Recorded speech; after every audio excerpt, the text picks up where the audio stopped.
On l'attendait, la revoilà, la Ligue 1 a fait son grand retour ce week-end avec forcément beaucoup de hype et une grande interrogation, une véritable découverte, la nouvelle plateforme de la Ligue nommée Ligue 1+. Après un premier week-end, place à un premier bilan, fraude ou réussite, réponse dans cette vidéo et bienvenue sur la chaîne Podcast FC. On va tranquillement les amis parler de la chaîne Ligue 1+, est-ce que c'est un début réussi? Est-ce que c'est finalement une énième déception de la part de nos diffuseurs de notre belle Ligue 1? Vous allez le voir, je vais pas vous mentir et je vous spoil un petit peu, je suis vraiment content, même s'il reste des choses à améliorer. Et ça tombe bien, c'est ce qu'on va voir dans un premier temps, les problèmes et les axes d'amélioration qu'on a pu rencontrer sur Ligue 1+.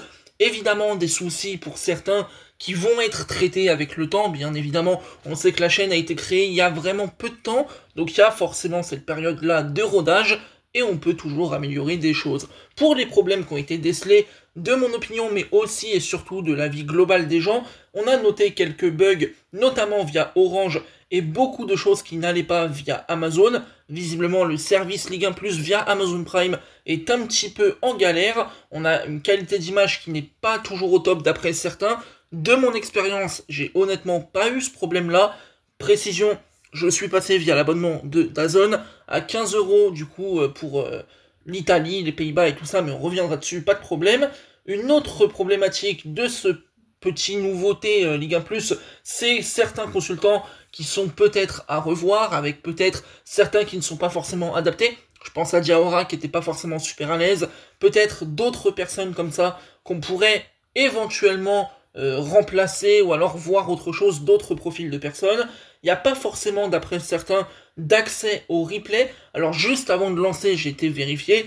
Là, sur DAZN, du côté de la Ligue 1, les amis, il y a actuellement le replay de Monaco-Le Havre. Alors on ne sait pas si sur toutes les plateformes c'est disponible, mais en tout cas, les gens ont notifié qu'il y avait un petit souci d'accès au replay. Et sur Amazon, une fois de plus, là aussi ça a l'air d'être vraiment problématique sur Amazon, pas d'avant-match et pas d'après-match. Ça, c'est pour les problématiques, les amis. Maintenant, j'aimerais quand même aborder quelque chose de super important et qui fait que les gens s'abonnent ou non au-delà de la qualité du service. C'est la question, évidemment, des prix. Et honnêtement, les amis, c'est mon opinion, je ne suis pas payé pour faire ça, voilà, on s'en fout, c'est pas une promotion, mais je donne mon opinion et je trouve vraiment que le prix est extrêmement attractif. On a une offre à 15 € par mois et une offre de lancement à 10 € par mois pendant 3 mois. Je dirais même 9,99 € pour le prix psychologique. Pendant 3 mois, honnêtement, c'est très très bien. C'est un abonnement qui certes est avec engagement, mais attention, il est possible de partager son écran avec 2 foyers simultanés. C'est moi-même ce que je fais. Et honnêtement, le prix de revient, il est extrêmement intéressant. Parce qu'en fait, vous prenez votre abonnement à 15 € par mois. Alors oui, avec l'engagement, vous allez payer, entre guillemets, 2 mois dans le vide. Mais d'un côté, vous partagez l'abonnement à 2, ça vous fait la Ligue 1 à 7,50 € par mois. Au bout d'un moment, je vais le dire un peu grossièrement, faut pas se foutre de la gueule du monde. Voilà, quand vous avez un championnat de football du top 5 européen, qui plus est votre championnat national, avec probablement votre équipe de cœur qui y joue, 7,50 € par mois, honnêtement, c'est extrêmement abordable. Et moi, je vais vous parler aussi de l'offre de DAZN, qui est l'offre que j'ai pris. C'est une offre qui est au même prix, qui est super agressive, parce qu'au-delà de la Ligue 1, t'as aussi le foot italien, le foot néerlandais, le foot belge, et éventuellement d'autres sports comme la MMA ou le basket français, à 15 € par mois, les amis. C'est une offre qui évidemment est super agressive, qui est même limite hors marché, tellement elle est en dessous, tellement elle est basse, mais honnêtement, les amis, moi c'est ce que j'ai fait, j'ai pris DAZN, je partage avec un pote, mais j'ai rencontré aucun problème, et je suis vraiment sincère avec vous. C'est-à-dire que oui, éventuellement, pour PSG Nantes, des petits bugs, parce que le match était en clair, parce qu'il y avait beaucoup de gens qui étaient dessus, donc t'as quelques petits problèmes qui viennent s'immiscer, mais rien de dérangeant, rien de choquant. La qualité d'image, oui, parfois elle a un petit peu baissé, j'ai dû relancer 2 fois le match. Honnêtement, ça m'a pris quoi, 2 secondes à chaque fois que je relance? C'est rien du tout. Sincèrement, c'est rien du tout, ça m'a absolument pas dérangé, et quand on voit cette offre de DAZN, 15 € par mois, vous avez le football français, le foot belge, néerlandais et italien. C'est quand même une offre qui est assez exceptionnelle, et si on prend, même globalement, au-delà de DAZN, les autres offres qui sont proposées, on a quand même des prix très cohérents, très attractifs, et ça va dans le bon sens. C'est vraiment très très bien. Maintenant les amis, dans le traitement des matchs, je vais vous donner un petit peu mon opinion, à savoir que j'ai vu 5 matchs. Donc là de mémoire, j'ai vu le premier match, donc Rennes-OM, j'ai vu le match de Toulouse-Nice, enfin Nice-Toulouse plutôt, j'ai vu le match de Brest contre Lille, j'ai vu le match d'Auxerre contre Lorient, et Nantes-Paris-Saint-Germain. Ces matchs-là, je les ai regardés, j'ai plutôt kiffé le spectacle pour la plupart des matchs. Honnêtement, j'ai trouvé le traitement des matchs qualitatif. Voilà. Alors après, évidemment, bien sûr, certains me le diront, et ils auront raison, qu'on peut améliorer, qu'on peut mieux faire dans le traitement des matchs, mais ça, c'est comme tout le monde. N'importe quelle chaîne, aussi qualitative soit-elle, aura toujours des choses à améliorer. Et là, ce qu'il faut notifier, c'est que la chaîne de Ligue 1+, c'est son premier week-end. Donc elle attend forcément des retours des consommateurs. Elle attend forcément des retours aussi des gens de la Ligue. Il faut voir ce qui a été bon, ce qui a été moins bon, et pour éventuellement corriger, rectifier certaines choses. Honnêtement, pour le premier week-end, j'ai trouvé le traitement des matchs très bon et très intéressant. Déjà, évidemment, moi avec DAZN, j'ai eu l'accès aux avant- et après-matchs pour les matchs. Ça, c'était très bien. Et je tiens à le souligner parce que ça n'a pas toujours été le cas. Il y a aussi l'avant- et l'après-match pour des affiches du multiplex. C'est-à-dire que moi, j'ai regardé Auxerre-Lorient. Mais honnêtement, les amis, j'ai pas vu l'avant-match. Par contre, j'ai vu le match. Et il y avait un après-match. Et ça, c'était intéressant. Ça, c'était appréciable. Parce que, de mon opinion, quand vous êtes une chaîne de football comme ça, que vous diffusez du football national, bien sûr que pour la Ligue 1, vous allez vous concentrer sur Paris, Marseille, Lyon, Monaco, Lille.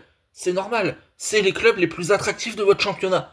Mais c'est pas pour autant, de mon opinion, qu'il faut manquer de respect et ne pas traiter au même niveau Angers, Auxerre, Lorient, Le Havre. Pour moi, tu te dois d'avoir un avant-match, un après-match, pour toutes les rencontres de ton championnat, c'est la moindre des choses, c'est le moindre des respects, ça permet de parler et de découvrir aussi des équipes qu'on ne connaît pas forcément, et ça permet à des journalistes, des intervenants, des consultants, de venir, de s'exprimer, et d'avoir une chance aussi dans les médias. Et honnêtement, justement, vu qu'on parle des intervenants, il y en a que j'ai trouvé franchement assez cool. Et là, je vais vous donner un exemple concret, encore une fois, sur Auxerre-Lorient. On avait Marc Ligla, donc un ancien de la chaîne L'équipe, si je dis pas de bêtises, qui est intervenu, qui a commenté, qui a fait l'après-match. Honnêtement, je l'ai trouvé cohérent, je l'ai trouvé pertinent. Il était juste dans ses analyses.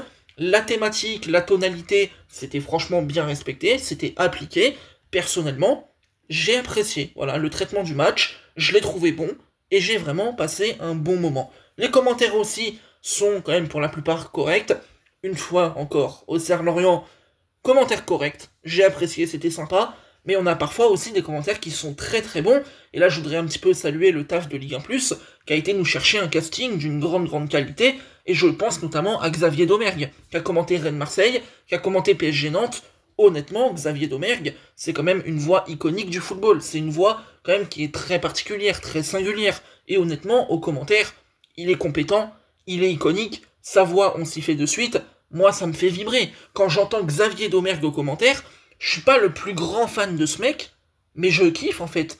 Je kiffe, parce que là, on a affaire à un vrai commentateur de football, qui maîtrise son métier, qui sait de quoi il parle, et qui honnêtement, et ça se ressent, sait y faire. Aussi, truc très positif avec Ligue 1+, et qui me montre encore une fois qu'ils vont dans le bon sens, qu'ils écoutent les gens, et qu'ils ont vraiment cette volonté tous ensemble d'être unis main dans la main pour renouveler un peu et relever le football français, c'est que t'as quand même pas mal d'inside.